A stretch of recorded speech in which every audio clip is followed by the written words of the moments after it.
Welcome to the Real Estate Jam session. Today we're going to be talking about cost segregation. Now, it might make your head spin a little bit. So I went out and I found a company that can really break it down for us. Cost Segregation Services here in Los Angeles is a great company. Actually, the agents in our real estate company use them. So these guys really break us down who benefits from it, what is it, why it's great for your clients if you're a broker, why it's great for an investor. And so really make sure you check out the video and give us a like while you're there. Now, if you're new to the platform, my name is Joe Killinger. I've been a real estate entrepreneur for over 20 years. And I use this YouTube channel to bring on guests, and we talk about what has worked well for us, what we failed at, and how we overcame it. And so there's a lot of information in here for you. So make sure you check it out. Again, go to the video and give us a like. And if you haven't done so, make sure you subscribe.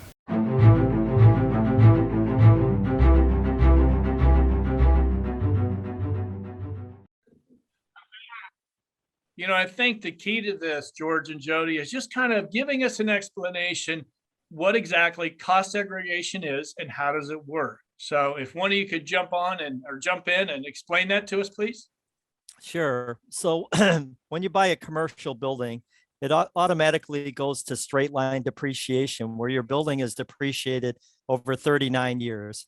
So the owner of the building gets a little benefit every year, about 2.5% per year, which is nice to get a little benefit. But the reality is, if you have a cost segregation study done, you can accelerate a portion of that depreciation, somewhere between 10 and 40% of that depreciation. And you can bring it forward so the business owner can use that money to increase cash flow, decrease the amount of taxes that they're paying. And we do that by getting the different components of the building into the proper buckets where they should be. So I look down at my carpet right now, and I know that that's not going to last 39 years. It's going to last about 5 years.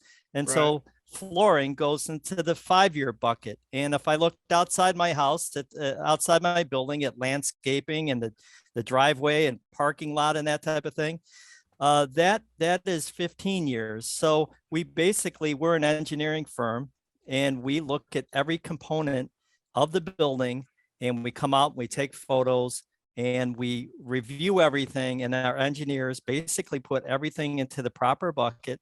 And this is all the owner's depreciation. So it's not like a government program where you're getting a free check for something. It's your own money. But most business owners can do better with the money than letting Uncle Sam give them a little bit every year. They'd be better off having a chunk of this money, especially realtors they're always looking to free up money so they can get the next property, right? Mm-hmm. So this helps them get that chunk of money to use today. And with the time value of money at 8% officially, and way higher, as we know from shopping at the grocery store, we know that a business owner could use this money to reduce their taxes. And that, in a nutshell, is cost segregation. Okay. Now, regular depreciation runs about, and I suppose we have to go by area here in Los Angeles. And on a commercial property, what's depreciation look like? Jodi? It doesn't really matter where you are Right. in the in the United States. It's basically always going to be the cost basis that your building starts with, and then any improvements that were done to it. So just to clarify too, George had brought up commercial buildings at 39 years. This works on any type of building, no matter whether it's a residential rental, which would be at 27.5 years straight line depreciation, a multifamily, senior living, hotel, retail, restaurant. As long as you file in the United States and it's not your personal property, so Airbnb would work. So California, basically we have to use combined fed and state tax rate that we use against to get your benefit using the cost basis, and then what we're going to be able to accelerate into like Georgia mentioned, the 5, 7, and 15-year life. And right now, there's also what's called bonus depreciation on top of accelerated depreciation, which is at 100%. And that is going to be very beneficial for clients right now in 2022. That is going down to 80% in 2023. And it's supposedly going to dwindle and expire. but that could change at any time as well. But the time is right now, but there was no bonus unless you had built something new before 2017. So it's not like, oh my gosh, you're gonna never. Cost segregation is always going to be a very good solution for people. Well, yeah, I think there's a lot of people that just don't understand it. And that's what I'm trying to get to is you guys have an example, maybe an example of a property that was being depreciated, and then you guys came in and how you were able to help that property owner. You guys have an example you could give us? Sure. I have a building right now that is we're going to start working on it here in the next month. New building, about $5.5 million building here in Los Angeles. So actually the whole property was 5.5 million. So we don't care about the land. So we cut out the land because we just focus on the building. Right. So the building is about $4.5 million by its own. They just purchased it in December. So we did a free analysis, which we do. It takes about a day for us to get this done, and we just need a few items from the building owner. But basically, through the free analysis, we determined that we're going to be able to accelerate around $580,000 of that total 4.5 million for the business owner to use to reduce his taxes immediately. And so then you multiply that by the state and federal tax rate, and that gives you, in this particular individual, around $190,000 that they can reduce their taxes by this year. And so immediately get that benefit to use. And as far as the items that we need to do a free analysis, we need a depreciation schedule usually, unless it was purchased in the last year. Then we just need the closing settlement statement. We need to know when the building was purchased, when it was put into service, and a list of any of the renovations that they've done, including what the renovations were and how much they were. We need to find out if they did a 1031 exchange or not, because that'll change the calculation if they did do one. And that's basically it. And with that free analysis, we determine how much what the tax benefit is, and also what our costs will be to do the work if they move ahead. And we charge a cost for the fee. That cost can be written off, so they don't have to, it ends up being cheaper than they think when they get this all done. And based on the cost and the ROI, which we provide as part of the free analysis, they can determine with their CPA, can we use this benefit? Does it make sense? And should we move ahead right away? And the longer that they've owned their building, the benefit is going to be less, so if we work with someone soon after they bought the building, that's ideal. But if they've owned it 20 years, then there's not a whole lot of depreciation to accelerate. But it's just an incredible benefit to take advantage of, and we make sure they get credit for all of the renovations that they're making, and because that goes into the deal as well. What's the longest you can go before this cost segregation really wouldn't benefit you? Is it 20 years, 15 years? I could see that right away is where you really want to be, right? Day one. Right. But How you'd be far out? surprised. You'd be surprised. We'll usually look back around 15 years. Okay. Unless they've done a ton of renovations, we can go back a little further. But it's just there's not as much benefit if usually it's around 15 years that we'll go back. The sooner the better. And as Jodi mentioned, we have this bonus depreciation that we get. Right now it's at 100%. Next year it's 80. Then I think 60 the year after. That was part of the 2017 Jobs Act. So any property that was purchased after, I believe, September 27th on 2017, they can get that bonus program. So right now is a great time to take advantage of this. Okay. Go ahead, Jodi.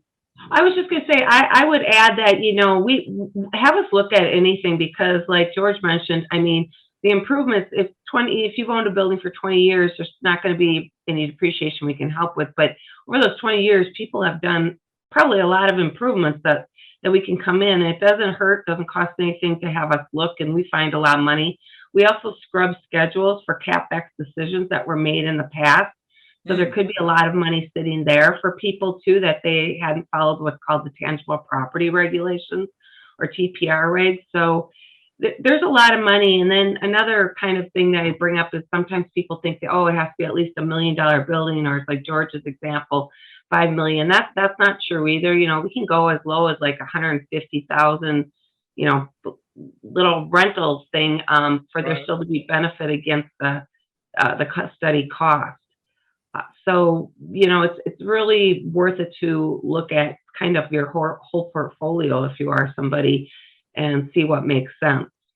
Yeah, I was a little shocked when you said you could do Airbnb properties, because I got thinking, that's got to be a whole market. And I didn't know that you could do cost segregation on something like that. Yep, as long as it's not your permanent residence. And the other thing I would bring up too is if you have people that lease and have done their own build out, if they paid for their build out, like let's say a dentist in a retail strip, she put, probably 350K in. That we can come cost saving and get them the benefit too. Okay. All right. Even though they don't own the building. So it's kind of nice. So any retailer that is coming in and putting a lot of tenant improvement work, this is something they should really take a look at as well. Yes. Absolutely. I didn't know that one either. Look at how much I'm learning today. You guys, like I'm back at school again. There's a test at the end. Yeah, well, I wouldn't do well because this cost segregation, I think it's intimidating for a lot of people, right? I know as an agent, you hear cost segregation, my head starts spinning because, it's a little daunting, right? It's like an onion. We say there's lots of layers, and we make the job easier for the CPA because they do not want any more work, or tax professional. We make it easy for the client. They just need to know that they're going to save a lot of money. People kind of like stories or remember things. So when people ask about cost segregation, I would say, if you won the lottery and I said, hey, Joe, you won $1 million in lottery. Do you want a little money every year for 39 years or 27 and a half? Or do you want a whole bunch of it right now? Well, you want a whole bunch right now, right? Time value money, as George brought up. Yep. And that's really what we're doing. Yeah. Yeah. No, I think once you get the understanding of it, you can really see the benefit of it. Now, as I mentioned, I am also a commercial real estate agent. So the number one thing that every agent asks is there a referral fee? I know that one. That's a good question. And we do offer a referral commission for introductions that where we end up working with the client in the end. And for these agents, not only is there a nice commission, it really is meaningful, the amount of money that they'll get, because they get a portion of what we get, and they get it at the same time we get paid, and it's a great program. But it's also, I feel, a great tool for agents to be able to have, because a lot of times an agent may sell to someone 3 years ago, and they may not have a reason to reach back to that person. And now they have a reason, because they can reach back. Hey, John, how are you? I want you to know, not sure if you did a cost segregation analysis when you bought that building. You may not know anything about it, but you should look into it because it's a huge tax benefit. And I'd love to put you in touch with these guys at CSSI, and they can do an analysis. So for the agent, it's a nice thing, because if the building owner moves ahead, they're going to get a huge tax benefit. So they reconnected, and then you never know. They may say, "Oh, I'm glad you called me, agent, because we're actually looking to maybe get another building." And they go through with the cost segregation, they're going to have a little extra money to get that other building. And then on top of it, there is a nice commission that we can tell them about when we talk to them. But it's very meaningful. It's not like it's not like $500, just a fee. It's a portion. Thank you for sending us a name. Yeah. Yeah. It's a portion of the deal, and it's very meaningful. So, yeah. Yeah. It's such a we always, as agents, look for ways to stay in front of our clients, right? 'Cause And you've built that relationship. You want to continue to bring value to it. And this is something that you can really bring value with, right? So plus make a little money on the side and put Yeah. money in your client's pocket. And Jody, maybe you could talk a little bit about PAD and some other reasons why we like to stay in touch with past clients.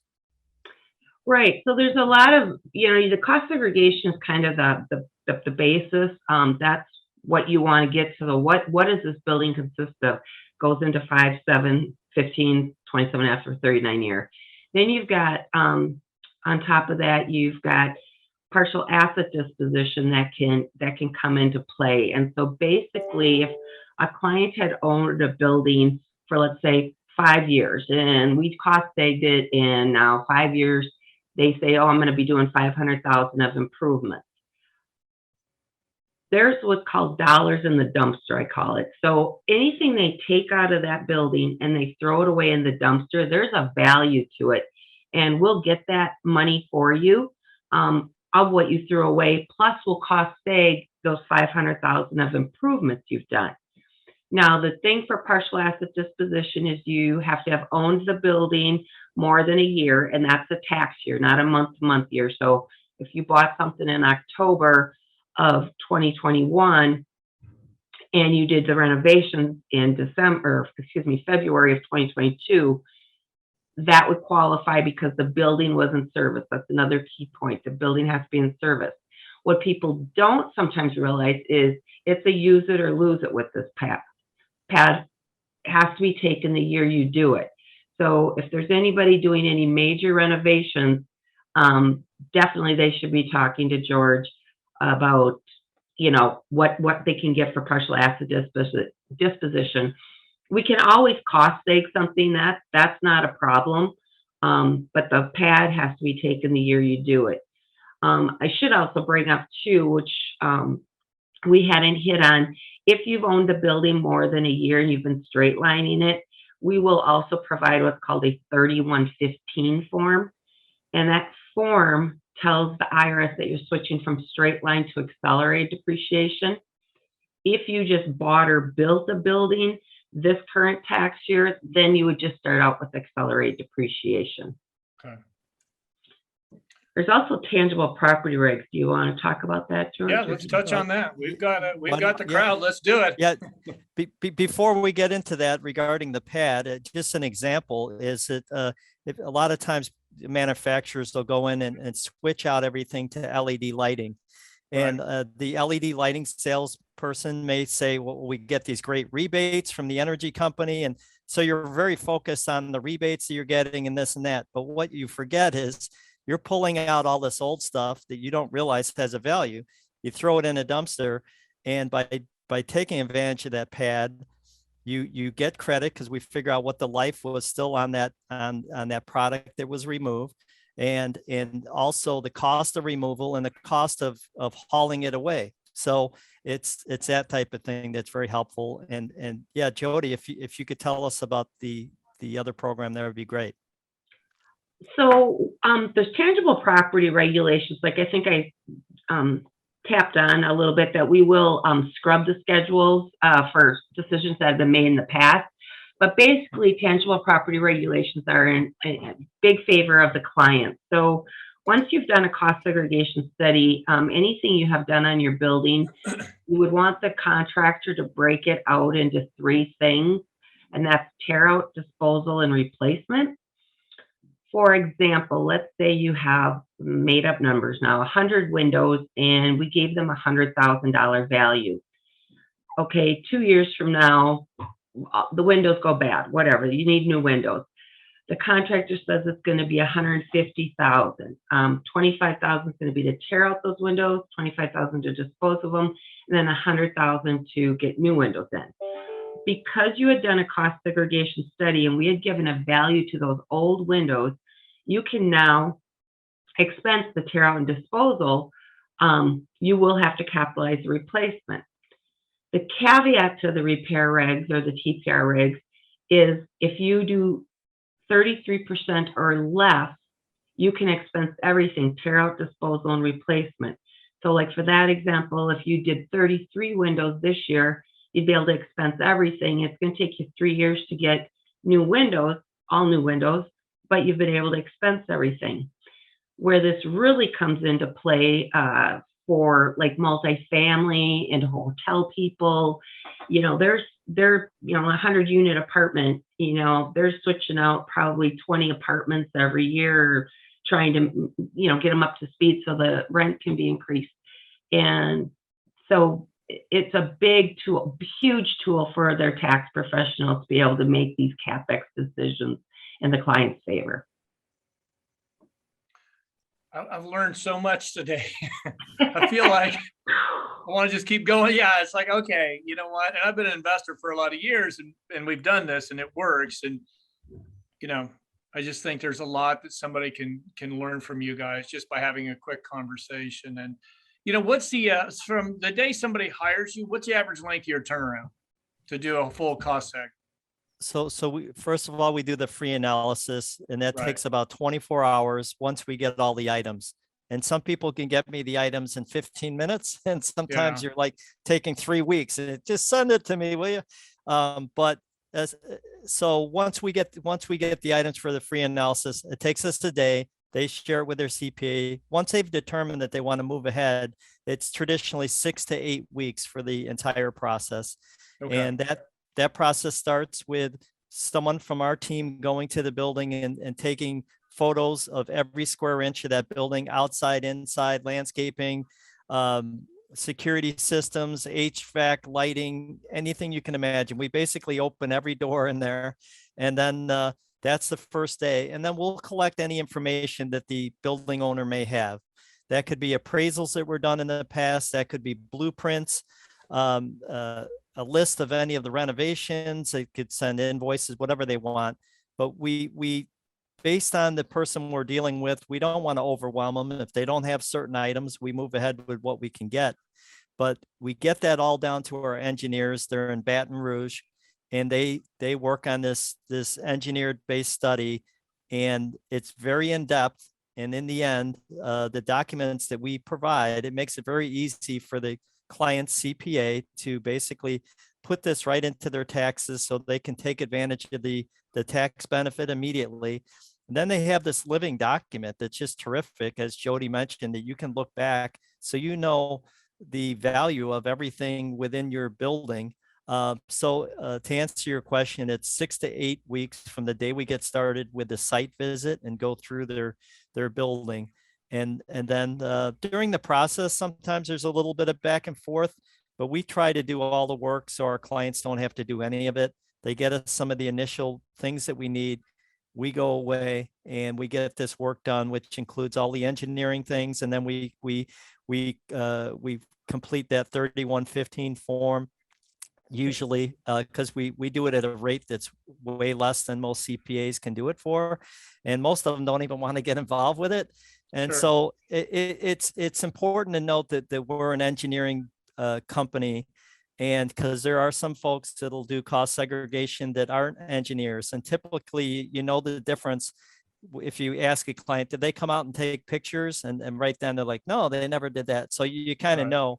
And the once in a while, CPAs will also do a little bit of cost segregation. They know that there's a few items that maybe they can get into a proper depreciation bucket, but we tend to get 40 to 60% more than what a CPA may do, because they don't want to get too deep into it, because this isn't their specialty and it's our specialty. So, we work nicely with CPAs, and it's nice to be able to have them on board at the beginning too, so they know Sure. we're doing this for the benefit of their client, and we're not CPAs, so we don't compete with them.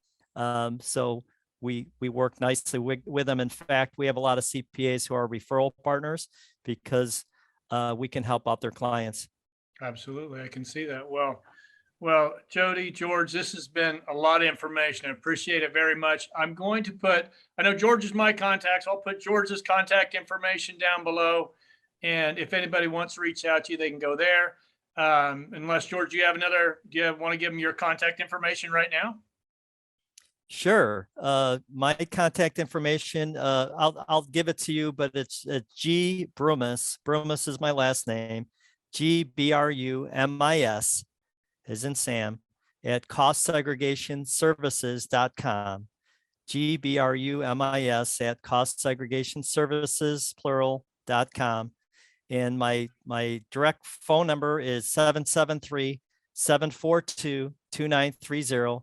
That's 773-742-2930. That's a Chicago number. I'm here in LA, but you never want to give up that old number because it makes you think of home. So You bet. I understand that.